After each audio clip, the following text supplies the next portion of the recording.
Hey there. So as promised, I want to go through your homework with you in addition to a little bit more of the recap of what we did this week.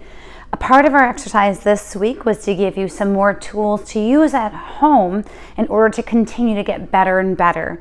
One thing, especially if we sit a lot, is we get real tight in the quads and in the hip flexors. I want to give you an exercise to help get all those muscles along the legs, the quads, the hip flexors, and even the calves to help get them more stronger and more longer. Those are two words, stronger and longer. So first exercise is going to be your quad stretch. Having a chair handy dandy is absolutely essential. I'm putting myself between the table and the chair, and I'm going to go ahead and put my knee on the chair. Now I'm going to try to get my other leg a little bit more forward so I can really push my hip through. Now the tendency again is to tip forward, so you got to really push your hip through and then try to get this thigh muscle pushed through. You'll get a nice stretch here. Stay here for 30, 45, 60 seconds at a time.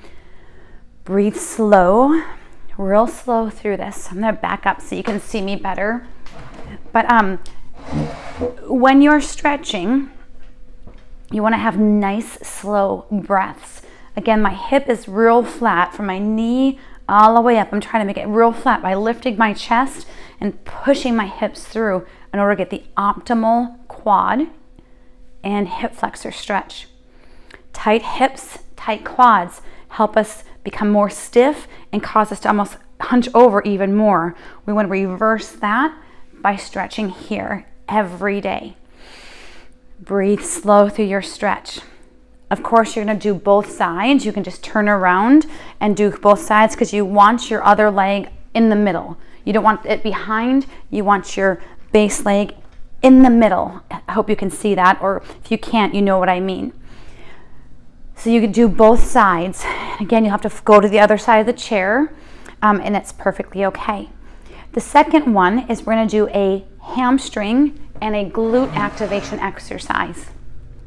So this one, again, my base leg is on the side of the chair, and I'm going to lift my foot onto the chair. My whole foot is on the chair, and I'm going to push down into the chair, like through my heel. I'm just going to push down, down, down, down, down. Now the tendency is to push down like this.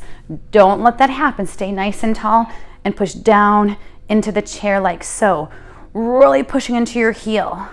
So important to push, push, push into that heel. Now, recommendation, this is just my recommendation. You can push longer if you want or less. But I like simple. So I like to push down and I count to 5. Push, push, push, push, push. 5, 4, 3, 2, 1, then relax. And repeat that 5 times. I remember 5, 5, and 5. If your chair is too low, you can put a cushion, a pillow underneath that chair. If you want more to push into, you can put a pillow underneath your foot. A cushion on the chair, pillow under the foot, or even bunch up a towel, just sprinkle up a towel and just push into it. That gets you more activation underneath that leg. Okay, so for your third exercise, stretch, we did the calf stretch. Now I'm gonna have to turn this camera down. Got close there. All right. And for the calf stretch, we just went against the wall. You put your toes up on the wall, the ball of your feet on the wall, and you push your hips forward and just stretch out the back of that calf. Doing that every day is great as well.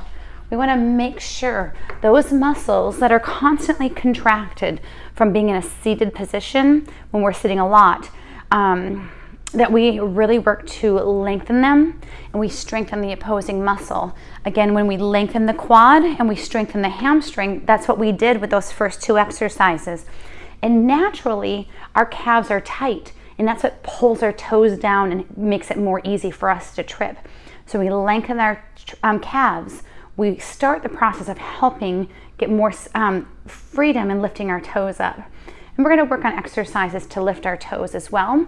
But right now, getting in the habit of those 3 exercises every day are super important.